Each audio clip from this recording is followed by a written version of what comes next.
you know, yeah, just forgive me, because I haven't had time to really watch this over and over and over and over and over again. This will be my first.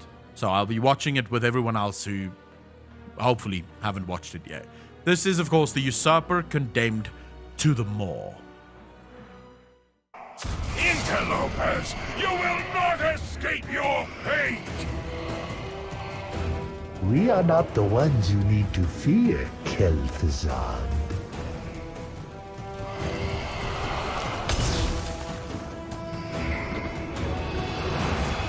Your cause is lost, usurper. Now you answer for your crimes against Maldraxxus. And against me. Foolish Margrave, your victory is a hollow one.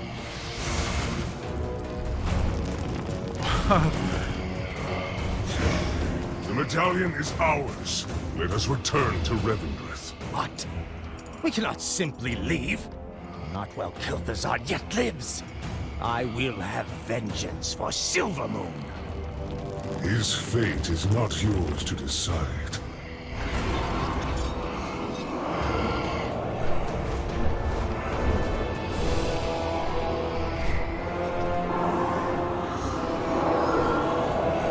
Wait a minute. Wait. Something bothers me here. If the maw truly is inescapable, why is it that the maw sworn can seemingly move in and out as they please? This is not the first time we've seen this. The maw sworn seems to be able to move in and out anyways. So if the maw truly is inescapable, then that should not be possible. Even with Kyrian powers, it should not be possible.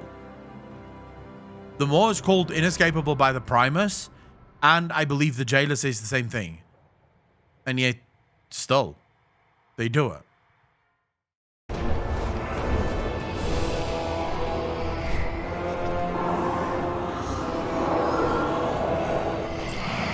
Come, Lich. The Banished One calls you to his side.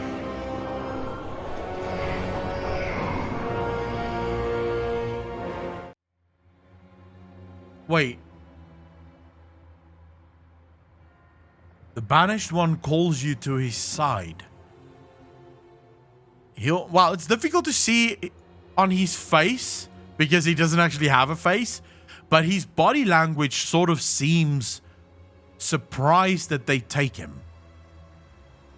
He thought that they were going to help him, and yet them taking it might not be fully complete yet.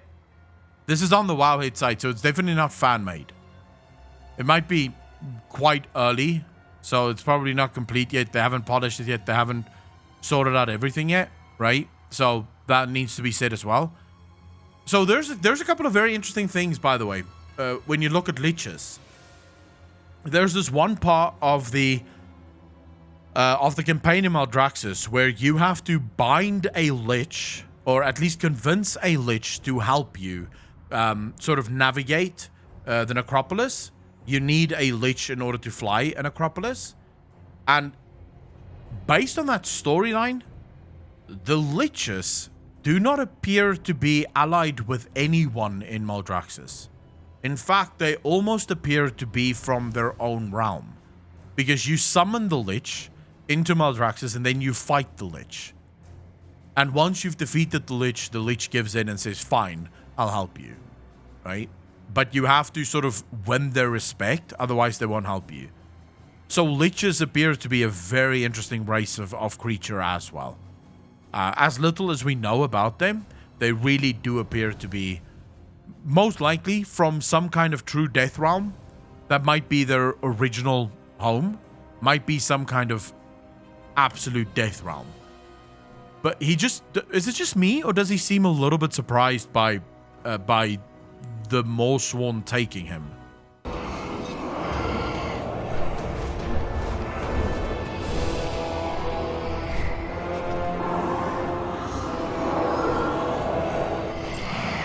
Come, Lich.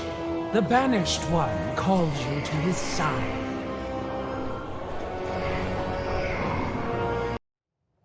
He didn't want to go.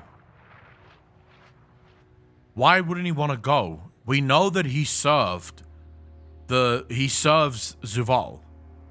Yeah, he's like, and his final moment, like the final moment here, where you can see his hand. Oh my god, would you stop loading? YouTube, stop doing this. Look at his hand there, as he's sort of trying to stop himself from going into the maw. Then, of course, we also have there's not a lot to speculate on here. Hopefully, there's more being added to it. But right now, there's very little to speculate on. Right? It's a cool cinematic. It's cool to see Kel'Thuzad back again. Although, I do think we need more Kel'Thuzad. And we'll probably face him once again in some kind of dungeon. And maybe we'll finally get an explanation for why he is now in the Shadowlands when no one ever defeated or destroyed his phylactery.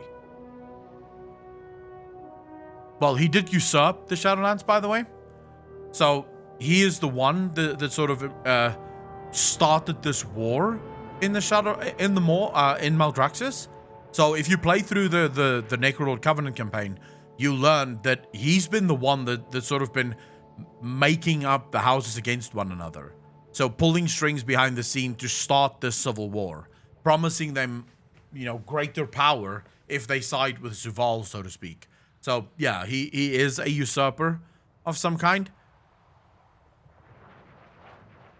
I don't know. The fact that we see what's his face, Kel'Thuzad, not Kel'Thuzad, Kel'Thuz, in the cinematic. The very problem, of course, with Kel'Thuz is the fact that his arrogance does not seem to dissipate. Even throughout the whole Vainthir Covenant campaign, it does not seem as if he can lose his arrogance. And I guess to this, I do want to ask you guys, would you like a redeemed Kel'Thuz or an evil Kel'Thuz?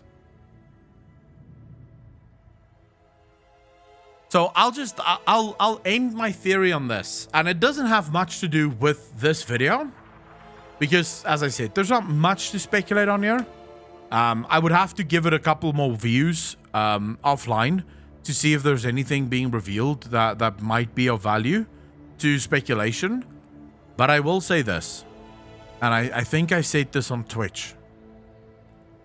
Every single one of the covenants now has a previous mortal ready to take over. You have Uther and Bastion. You have Ysera and Autumnweald. You have Draka in Maldraxxus. And you have Kel'Thuz in Revendreth. If you were looking... Ysera is mortal in terms of the fact that she is from Azeroth. She is not an eternal one. Sebastian, for lack of a better word, she is closer to mortal than what she is to an eternal one. Right, so literally the point I'm making here is, give me a word that describes people from the Great Beyond and people not from the Great Beyond, and I'll use those two words. Otherwise, mortal is what I'll use, right? I'm not talking just about Azeroth.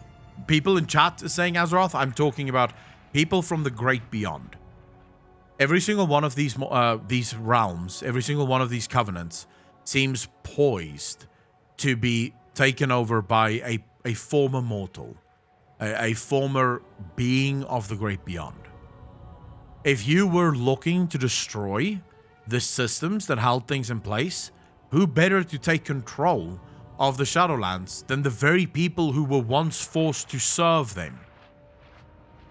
And I'll just throw this out here as a final sort of hoorah, and you guys can mark this as my prediction. But I predict that there's gonna be a raid at the end of the expansion where we fight the Eternal Ones.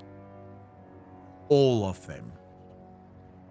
Where the Archon, the Winter Queen, all of them become our enemies.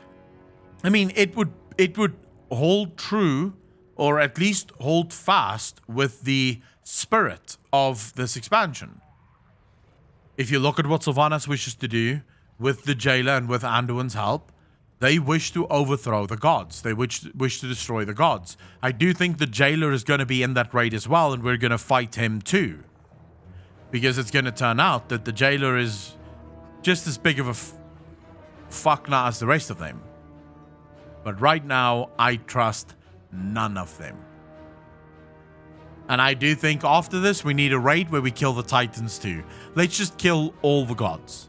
And then we can go back to killing each other. That's personally how I think it should go. What do you guys think?